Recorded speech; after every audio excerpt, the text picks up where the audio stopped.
climate in our country, the economic situation, and other issues. Today we will be looking at the trending issue in Guyana. And even for those Guyanese in the diaspora, it happens to be the no confidence motion that was tabled and passed in our National Assembly on December 21st, 2018. And that no confidence motion was tabled by the parliamentary opposition, the People's Progressive Party Civic. Now, as we look at the no confidence motion in Guyana today and what is taking place, there happens to be burning questions that some persons are asking. And the questions that they're asking, one is, what is a no confidence motion? And two, why is the government behaving in the way it is? Well, the answer to the first is a no confidence motion is a request that is, or we call it a motion in parliamentary language, that is placed or tabled in Parliament on a particular issue. And a no confidence motion is where the parliamentary opposition goes to Parliament to signal the request of the people that there is no confidence any longer in the government, and as such, they're asking them to step down. That is in basic fact what is a no confidence motion, and that was what was tabled in Parliament on December 21st, 2018. The no confidence motion came just after the local government elections of 2018. And what we need persons to understand, that this motion was not plucked out of the skies. There was a process before that, things that happened before that, that caused the parliamentary opposition to place that motion in Parliament. And one would know that immediately after the 2015 government, general and regional elections, what really happened was that persons became a lot disenchanted with what was going on. And as such, they expressed their concerns. Soon after the 2015 the 2015 general and regional elections, what we saw is that the APNU, the coalition government, in taking office, forgot their support base. They neglected their support base, their supporters, their activists. They did not look out for them anymore. You know, it's like what the song said, drunk in love. They were drunk in love with themselves. And so they paid attention to their own interest. And we know immediately after taking office, not a good 3 months, what happened was that this increase in their ministerial salaries that they had for themselves, whereas the public servants got nothing. Not until the budget was read, they got what would have been a mere 5% increase.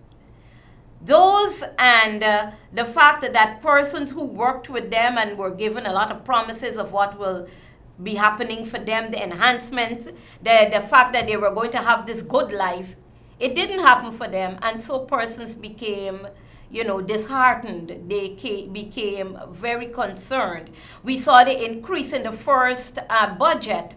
We saw the steep increase in prices of goods and services, a lot of taxation going on. Over 200 taxes came back on the table, you know, and it put a burden on the people of this country. So then we looked at the amount of corruption and scandals that were taking place. A lot of it was trying to be levied at the People's Progressive Party Civic.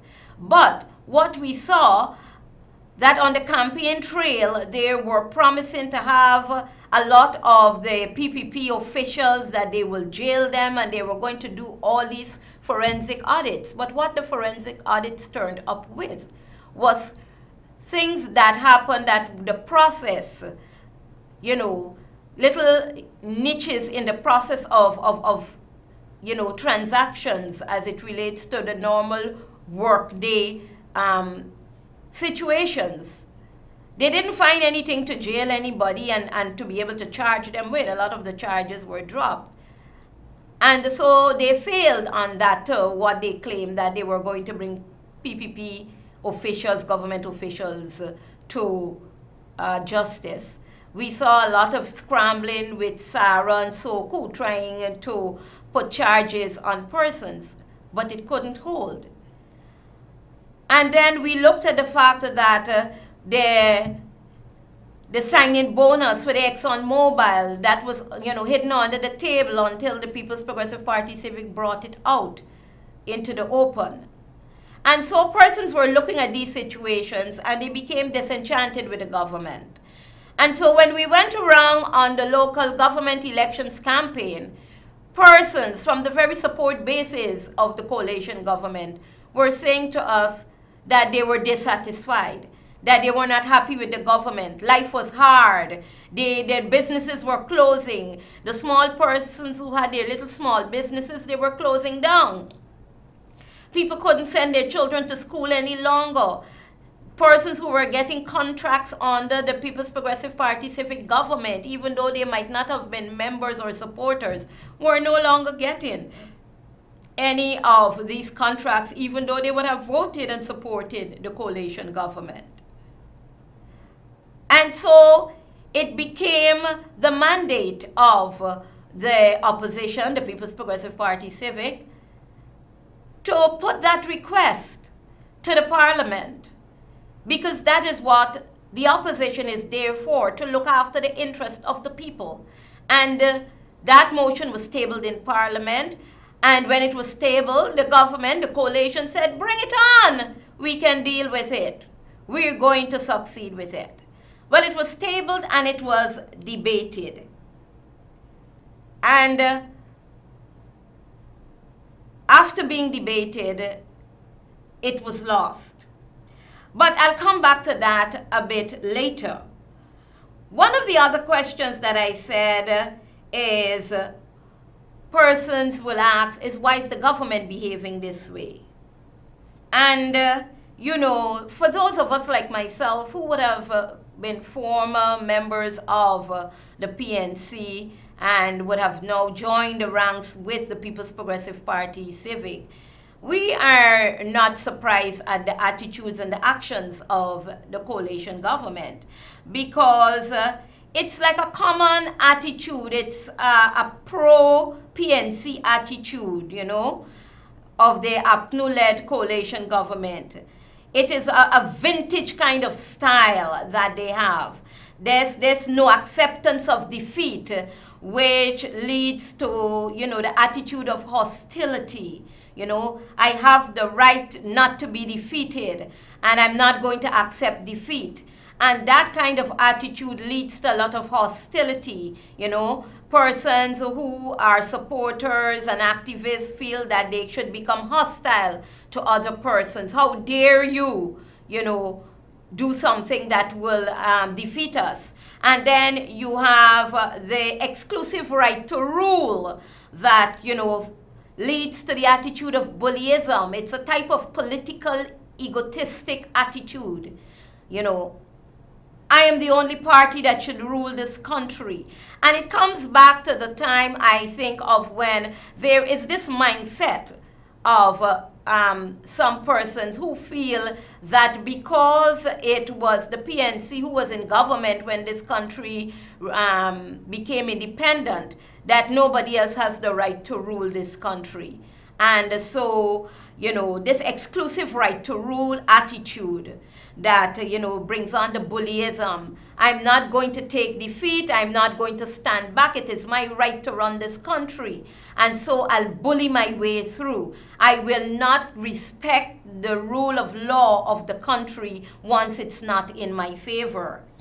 And, you know, then you have this party paramountcy, their interpretations of patriotism, my right to be exclusively and openly supportive of my party, and the party stands above everything else. And there was that time in Guyana when you will hear some of the older folks talk about party paramountcy. And, you know, the flag of Guyana and the party flag would have been flown at state buildings. And so that kind of party paramountcy leads persons to feel that this is the way they show their patriotism to a country. And that, in its sense, lends way to some of the roguish type of elements, behavior that we see happens at times. You know, you go out to protest, another party go out to protest, and persons feel they have the right to threaten persons. They feel they have the right to attack persons. You know, you mustn't say anything against their party. It is wrong, and so I'll deal with you condemningly. You know, and that this roguish type of elements that we see from time to time that emerges from amongst the midst. And so that is two of the questions why the government is behaving this way. Their right to rule, the right for them alone to be a government of this country. But then as we get back to the no confidence motion, how did the genesis of the no confidence motion? Well, as I said earlier, it was a post-election attitude of the coalition government to their supporters who complained. The local government elections campaign and the complaints that we received at that time. Then the results of the local government elections of 2018, where we saw a low voter turnout, where a lot of the supporters of the coalition government decided not to come out and cast their ballots. You know, and it gave the opposition the sweeping victory at the polls.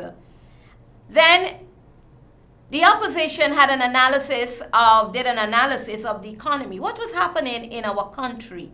What was going on, you know, on the business front? We saw from 2015 right through 2018 and still continuing, businesses closing down because they were not making money. Business was bad. Persons lost the spending power that they previously had. They could no longer import items to sell because of huge duties and tariffs and taxes on items. We saw where our major products that we produced, our major natural resources started to take a licking. First, it was the rice, when rice farmers on the campaign trail of 2015 were promised $9,000 a bag for paddy, and they could have barely received $2,000, in some cases $1,500 a bag for the paddy. And there was no concern that was expressed by the government. You know, they kept saying that they were looking for markets, and they even labeled the blame at the foot of the PPP Civic, saying that it was the folding up of the Petro-Caribbean deal that put the farmers in the plight that they were. Then we saw the sugar industry. Many of the sugar estates, over 6 or 7 sugar estates, were closed, you know, and persons going on the bread line, thousands of persons being sent on the bread line, unions having to take the government to court to get the severance pay. And it took past the period that a severance pay should have been paid out. And also a lot of protests by the sugar workers and the constant banging of the opposition before 1 year after the sugar workers were paid their bonuses, their severance pay. And so persons went on the bread line. Then we had the gold, the mining industry, persons crying out of all the new laws and regulations that were placed on them, and many of the small miners having to go out of business. We saw with the syndicates program that came up that it was not meant for everyone. It was for friends and family. The very nepotism and favoritism that they labeled the People's Progressive Party Civic about was taking place in the mining industry, and it continues up until today. The forest industry, the timber industry, taking a beating, and many, you know, of the small loggers having to close off their business. And so the analysis of the economy showed that the signal was bad. We were going rapidly downhill despite what the government was trying to say, that we were booming and that we were blooming. And then the incidences of corruption, as we mentioned early, a lot of corrupt transactions that were taking place, you know. We have the CJIA, the Chedi Jagan International Airport, that we see the expansion program that is going on. And today we realize that it's not so much an expansion program, but it is more or less has become a rehabilitation program with millions, billions of dollars being said to be expended in various areas that are not happening when you do an in-depth look at what is going on. You know, quite recently we see where over like I think it's 250 million US dollars around that area that is being put up to purchase sand. The sand that is right in here in Guyana, next door to the airport, where persons go and they fill their trucks and they bring it to town in various parts of Guyana and sell it. And sometimes it's 6,000, 10,000 according to the load for the sand. And here we're seeing actually over $1 billion Guyana dollars being projected to purchase sand. I wonder if they're importing that sand.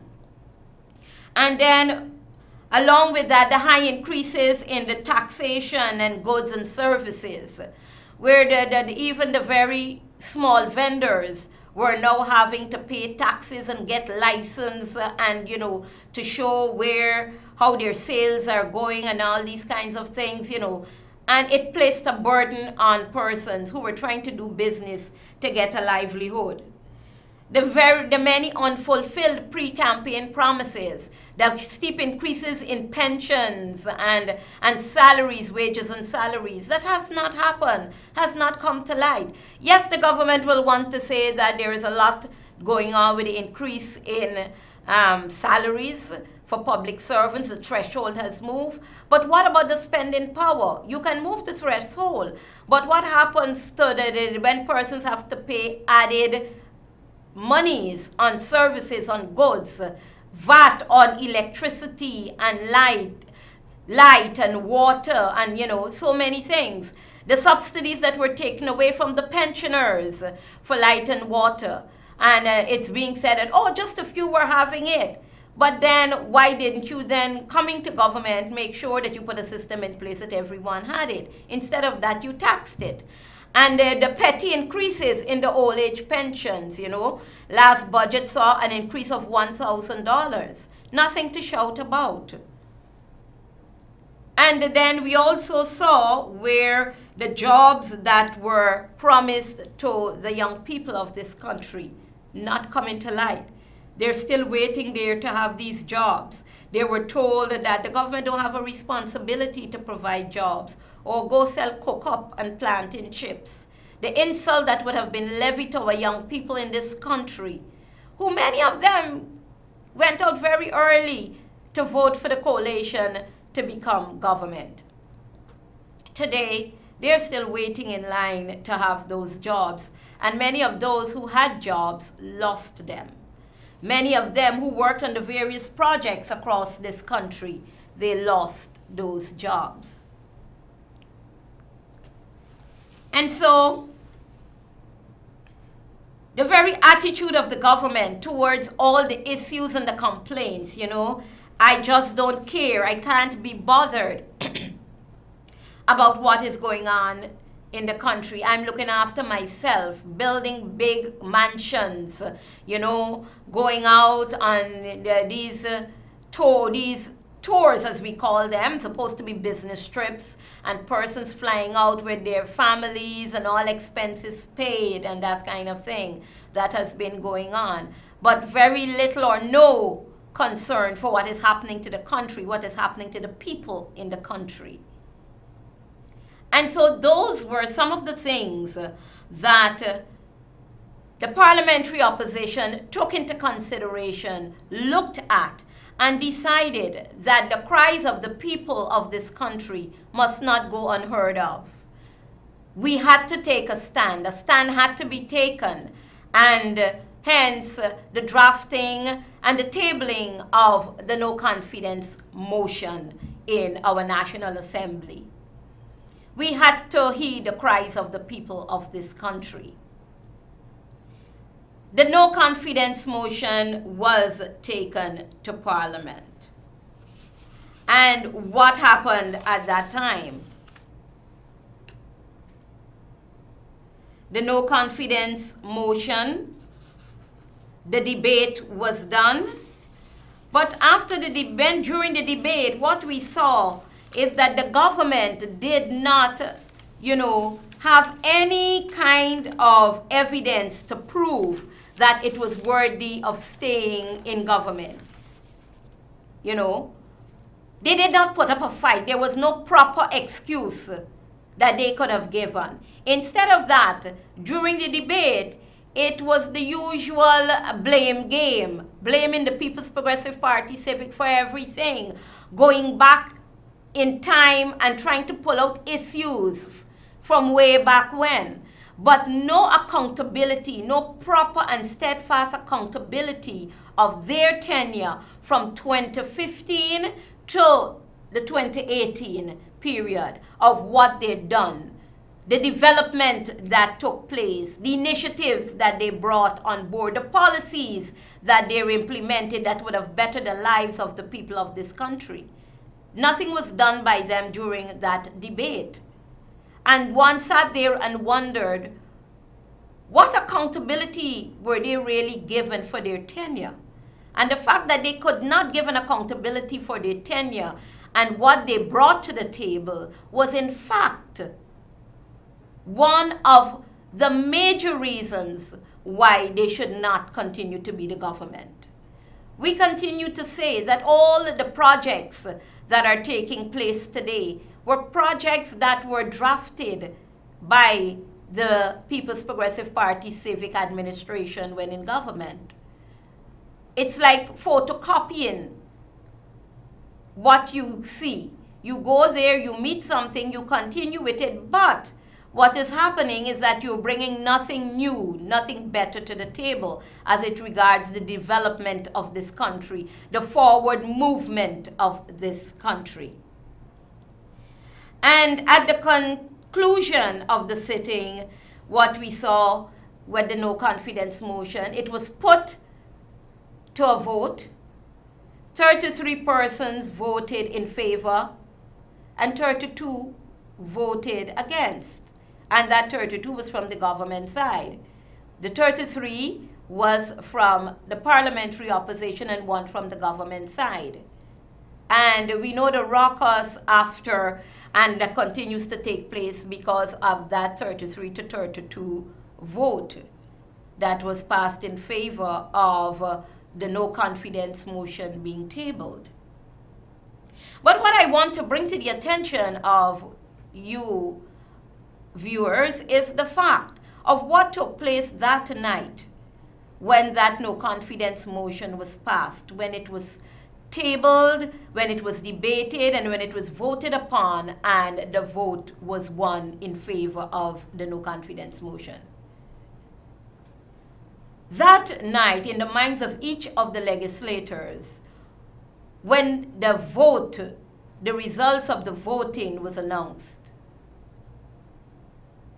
it was an acceptance that the government was defeated. If you were there in the chambers of the National Assembly, you would have seen the expression on the faces of those on the government side.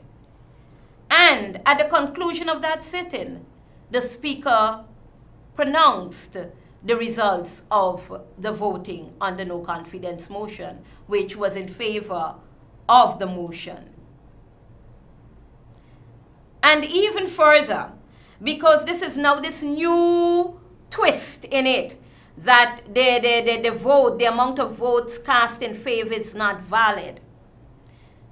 The very evening when the Prime Minister stood up to adjourn the National Assembly, as usually happens at the end of a sitting, he tried to gave a date for the next sitting, and he was stopped by the Speaker, who outrightly told him that based on the results of the voting, he no longer had the right to give a date for a next sitting. That would have to be decided upon based on the outcome of the process that had to take place later. And immediately after that, there was a press conference that was held by the coalition government, where the Prime Minister accepted that the government was defeated. The next morning, President Granger also, in an announcement, accepted the defeat of the government. And an excerpt from what was stated by President Granger the next morning. He said that the government of Guyana, following the passing of the no confidence motion last night in the National Assembly, will abide by the stipulations which have been imposed on it. We will do everything necessary to facilitate the smooth functioning of general and regional elections, bearing in mind the need for normal government functions. Those were the words of the President Granger the morning after the no confidence motion was passed. Both the Prime Minister and the President conceded to the defeat of the government. But then we had 1 week after a new twist that took place. And that arose from the now famous mathematical submission that you needed 34 votes for the no confidence motion to be successful. 34 votes coming out of the sitting of legislators of 65. And that was not something that went down well with persons.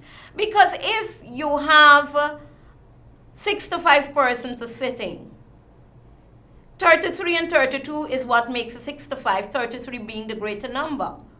How come now we needed 34 to be successful for the majority? And that argument, based on that argument, we found that the government decided to change, as we said, change their mouths. They came up with a different reasoning. And that reasoning was based on the fact, one, that we needed 34 to be successful in the tabling of the motion, passing of the motion, and also that the one person who, from the government side, voted for the no confidence motion was a dual citizen, a citizen of another country while being a citizen of Guyana, and so it was invalid. And so the government decided to go back to the Speaker and ask for a review of the decision of the no confidence motion. And what the Speaker did is that he did not overturn the decision. He upheld the decision, but advised the government to go to court. Let the court rule on it for future purposes. The government then went to the courts. It was heard in the High Court. And on January 30th, Chief Justice Roxanne George Wiltshire gave the full and in-depth ruling on the matter, an in-depth explanation. And she upheld that the no confidence motion was in order. And hence the government decided to appeal. Now we know last Friday that there was a ruling on that motion. And the ruling stated that 34 was the absolute majority that was needed for it to pass. It was heard before 3 appeal court judges, 2 who ruled that an absolute majority of 34 was needed, and the other ruled that 33 was the majority that was needed for it to pass. Today, we know that the parliamentary opposition has now taken the matter, submitted an appeal to the Caribbean Court of Justice, and that matter comes up for hearing on May 10th. What is the importance of this no confidence motion appeal going to the CCJ? It's very important. That is like our Privy Court, the equivalent to the Privy Court in Britain. We have now a Caribbean Court of Justice, and we take matters there for final ruling, and so we are awaiting that final decision. Persons will ask what the Constitution, the local Constitution, states about the no confidence motion being tabled. And it's simple, that it says that on the passing of a no confidence motion, the government should resign and elections should be called within a time frame. And that is what the opposition is going by. What we have is a case where the government does not want to uphold that part of the Constitution. And it's very sad because the government is the protectors of our Constitution. They are the custodians of the Constitution. And it is that very Constitution that they are custodians of, that they are there to ensure that it is upheld, that they are violating right now. They do not want to abide by what is saying. We're hearing all the talk about the need for house-to-house registration and GCOM not being ready and the back and forth that is going. But the Constitution is quite clear on the matter. Then internationally, what is the practice as it regards to no confidence motions? Well, I can tell you that the first no confidence motion was tabled in the British Assembly in March of 1782, 227 years of history. The government of Guyana is trying to overturn, because every no confidence motion after that was being passed, was adhered to. And we see it quite recently. In Haiti, a no confidence motion was passed on one of the government officials, and it's adhered to. We see it across the world where it happens, and it's being adhered to. Why in Guyana we feel we have to be different? And I would say, you know, sometimes we always like to be first in everything, but we must be first in the right things, the positive things, not the negatives, not the things that will cast, you know, a shadow on us. We have to be very careful in what we want to be first in. And so it brings us to the point where the no confidence motion being appealed, being submitted by the CCJ is one that careful attention has to be placed to. Because we are, if the wrong thing is done, if it is not being done in the right way, then a precedent could be set hereafter. Not only for Guyana, not only for the Caribbean, but across the world. And so it is very interesting to see the decision of the CCJ on the matter. What are some of the excuses the government are making when it comes to the no confidence motion? What are they going around telling the people of this country? Because we noticed quite recently, they're going around, you know, chasing their tails, you know, running round and round, a lot of activity, you know, the outreaches that is costing millions of dollars, you know, the big entourages that are going into the various regions where they weren't paying attention to, where they weren't going, the lot of handouts that they're giving out, you know, and all the promises again that they're making. Some of of the excuses that they're telling their supporters and trying to tell Guyanese is that the PPP brought this motion because they want to get their hands on the oil money. The PPP is saying oil is one of, well, the newfound natural resource in Guyana. When in government, the PPP ensured that all our natural resources were on stream, that there were development in the various sectors, that persons were progressing and they were prospering.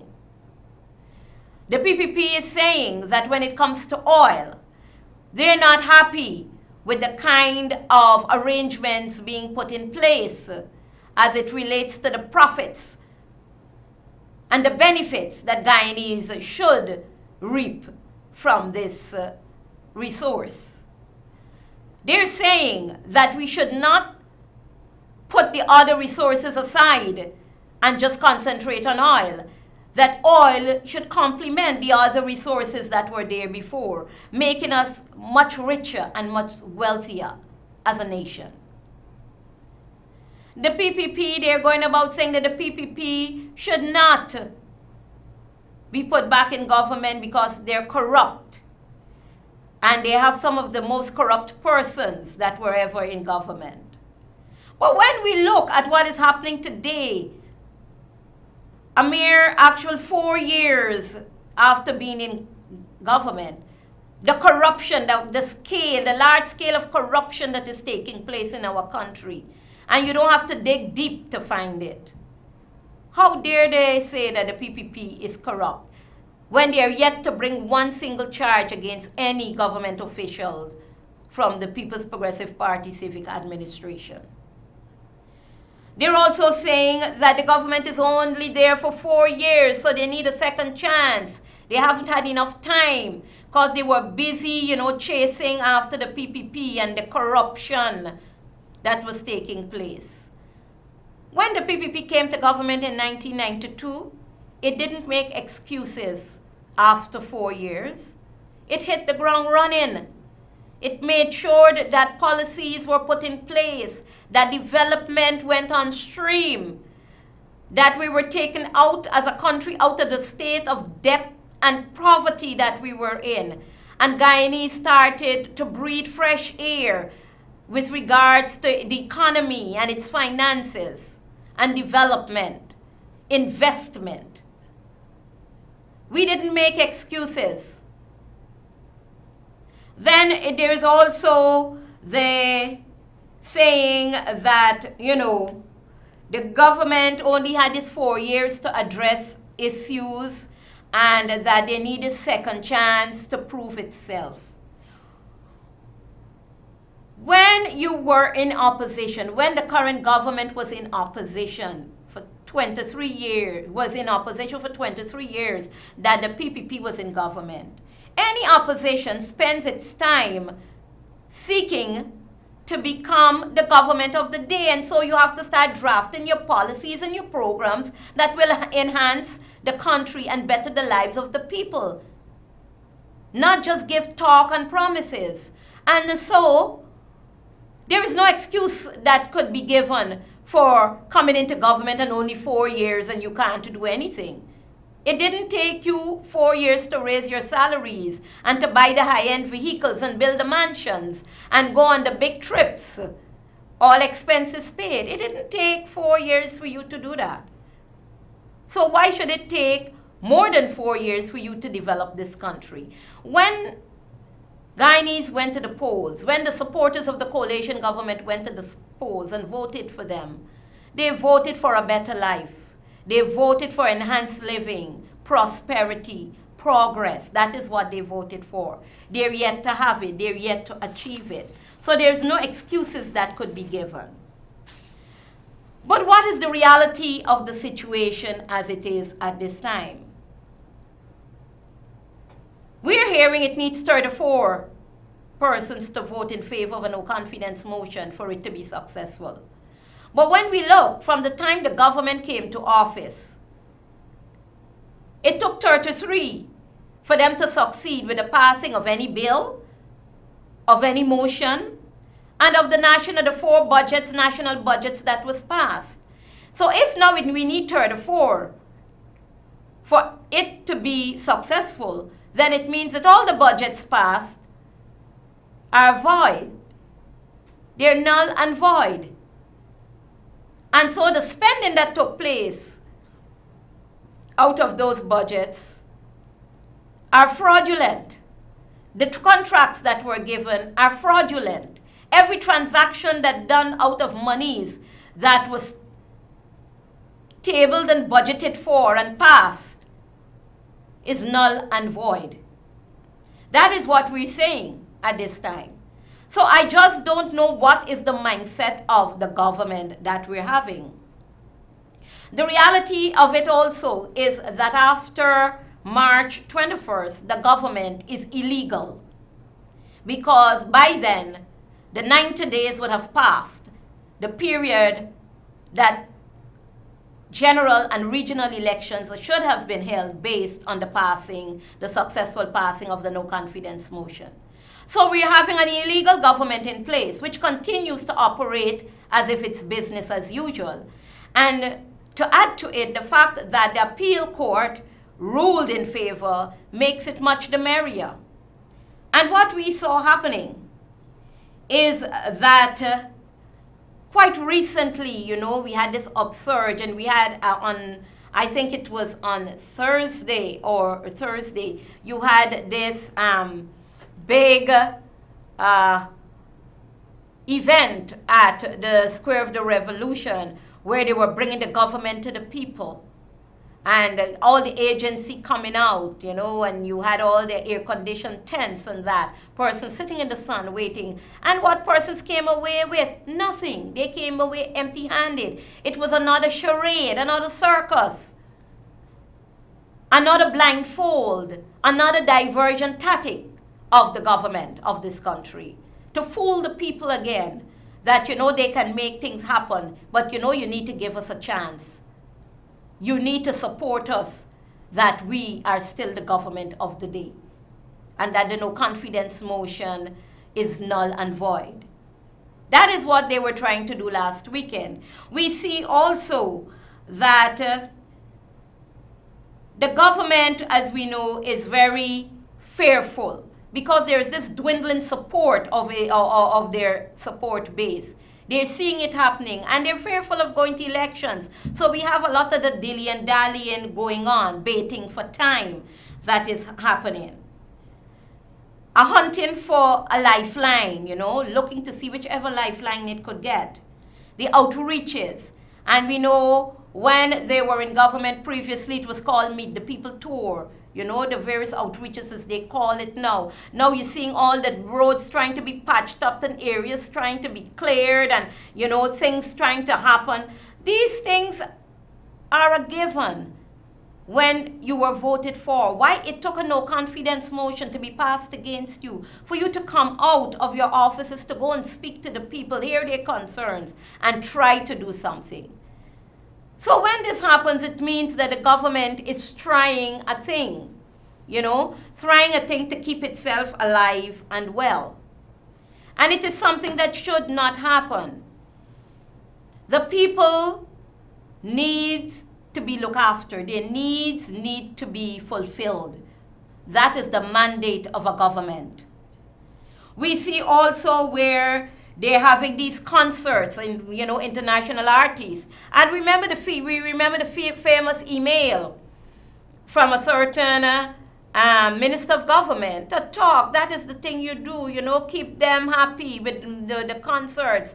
They jump up on the wave, and so they will forget what's happening. It's bad. This is not the way we shall treat our citizens, our electorate. They need better. The young people don't need to jump up on the wave all the time and concerts and free concerts. They need jobs.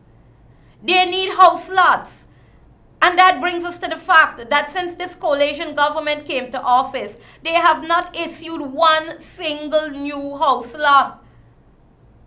What they came up with is this duplex apartments that they were going to do and sell back to persons. Persons didn't get the land. And instead of allocating land to persons, they're taking away, repossessing current lands and reallocating it to their friends and their families. And persons who went to the event, meet the government on Thursday, came away empty-handed because the house lots that were available were for $2 and $3 and $4 million, the house lot alone. Where are Guyanese going to get that money from at this point in time when life has become unbearable? It has become hard. Persons are losing their homes. Persons are losing their jobs. Persons are losing their vehicles because they cannot repay the banks. The banks are repossessing these things. So where are they going to find that money to go and buy a house lot than they have to build a house on it? This is unbelievable. It tells us that we're dealing with a government that doesn't have a conscience, a government that is visionless, and a government that is uncaring. And we also see the handouts that they're having. You know, going and give the little packages here, medical packages there, and some food supplies there. Come on, this is pittance that you're giving to people, insulting their integrity and their morality. Persons need to have jobs to be able to have their businesses surviving so that they can provide for themselves and their families, to feel proud that they can do it. Not to wait at the leisure and the pleasure of a government to come and give them a pittance handout. They don't need that. They didn't vote for that. And even if they didn't vote for you as a government, it is their right as a citizen of this country to be able to enjoy the good life that they have been promised. We see the call for the new house-to-house registration that is going on. And with the parliamentary opposition, we're saying you don't need a new house-to-house registration. You just had one done for the local government elections. Why do you need a fresh house-to-house registration? Dilly-dallying for time, you know, baiting for time to run out. What Guyana really needs at this point in time? Guyana needs a government that has its interests at heart. A government that knows what it is about, knows what the people wants, knows what are the cares and the importance of the people.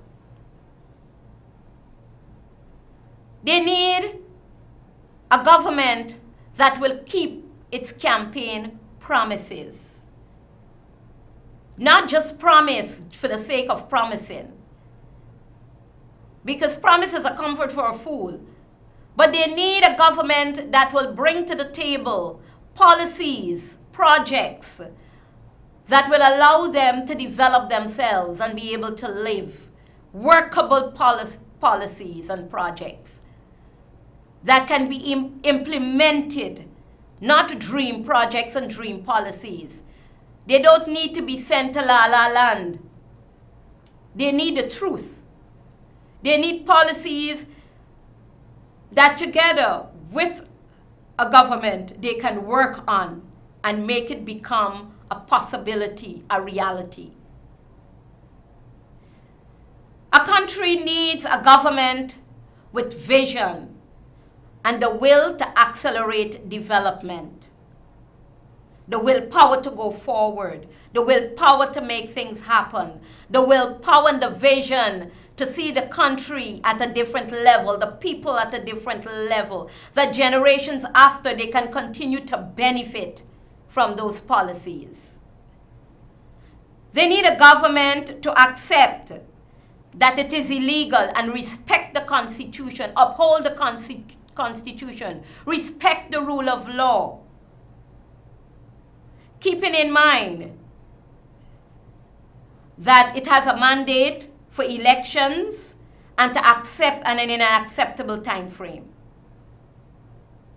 You don't need a government that is telling you to do one thing and doing the other, telling you to accept and respect the rule of law, respect the Constitution and the laws therein, but they're doing differently.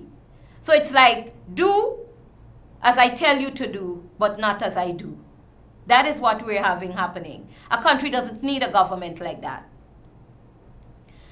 The country needs an elections commission, and in this case, GCOM, to stop pussyfooting on the matter and operate in a professional manner, and to uphold and upkeep its mandate. Because right now, what we're seeing happening is a lot of political interference at GCOM, and because we have a lot of nepotism at GCOM, especially in the, unilateral selection of the GCOM chairman, and the way in which the instructions from the government is being followed. We know that. It's no secret. And so we see a lot of pussyfooting.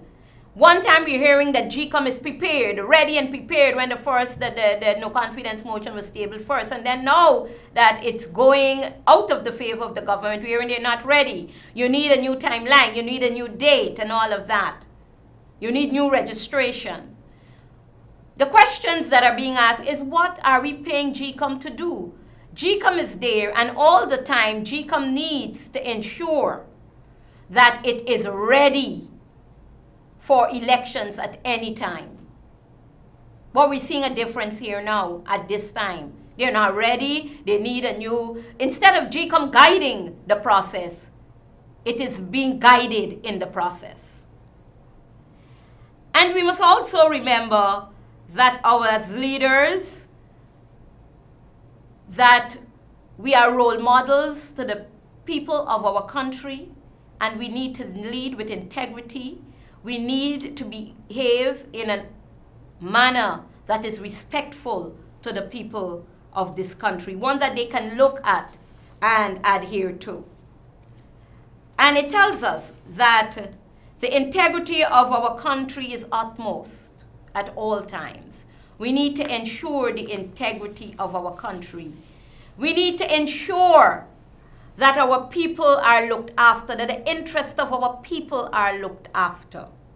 The reality at this time is that persons are being self-aggrandized. They are looking at themselves. They're looking after their own interests. They're saving their own selves. And so they have very little or no interest in the people of this country. And it is based on those very factors that the no confidence motion was tabled by the parliamentary opposition in the National Assembly, was debated on December 21st, and was successfully passed in the National Assembly. We of the parliamentary opposition were saying that the time has come for the government to let its yea be yea and its nay be nay. The time has come for the government of this country to accept the fact that it is illegal. It has been told so not only by Guyanese, it has been told so by international agencies. We have various sectors in our country that is saying to the government, you are illegal. But last Friday, the government was given what it thinks to be a lease of life. And so it's going about as if it's business as usual. We're saying that it is not business as usual. We're saying that the business of this country comes first. The integrity of this country comes first. The will of the people is paramount. The request of the people is paramount. The people, through the parliamentary opposition, have spoken. They have expressed a desire for a better life, to be led by a government that is caring indeed, by a government that is ready and willing to look after its interests, to listen to their concerns, and to ensure that those concerns are addressed. They're saying that the time has come for them not to hear about a good life, but to experience a good life. And so they're saying that they need a new lease of life when it comes to the progress and prosperity of this country and of themselves. We will continue with the discussions on this no confidence motion.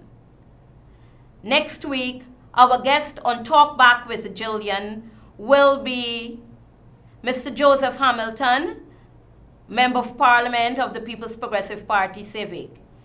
And next week, we will be chatting on what the no confidence motion means to the grassroots persons and its effect on their lives, because we know it's affecting them. So the Honorable Member of Parliament, Mr. Joseph Hamilton of the People's Progressive Party Civic, will be with me next week, and we will be chatting on continuing the conversation on the no confidence motion. It has been great being with you, and to my viewers out there, I want to say thank you for being with me. And so I encourage you to join me next Sunday right here on MTV at 7 p.m. for another program of Talk Back with Gillian. It has been a pleasure being your host. I'm Gillian Burton Persaud, saying thank you, good night, and have a great week.